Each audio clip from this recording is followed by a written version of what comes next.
Nana Khadija Allah ya kara mata yadda ta haɗu da manzon Allah dalilin business, ta yaba da amanan manzon Allah, ta yaba da gaskiyar manzon Allah, ta yaba da nutsuwar manzon Allah da abubuwa da dama. Ta tura ta ce a gaya manzon Allah tana son sa, ta auri manzon Allah, ta yi wa addinin musulunci hidima, ta kare martaban musulunci da dukiyarta da kadarorinta.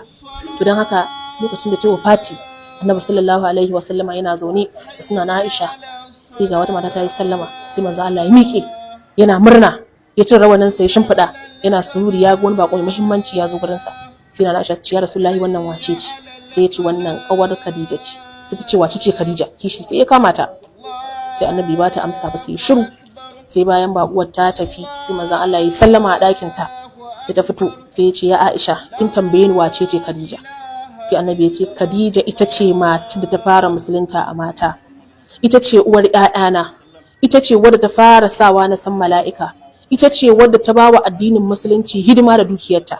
Manzon Allah ya ta gaya mata muhimmanci na Khadija, da ya tafi kuma da ya mai ƙara zuwa ya gaya mata, sai da manzon Allah ya kwana 30 yana gaya mata wace ce na Khadija, saboda qualities na Khadija da irin ƙoƙarin da ta yi azamanta da manzon Allah sallallahu alaihi wasallam.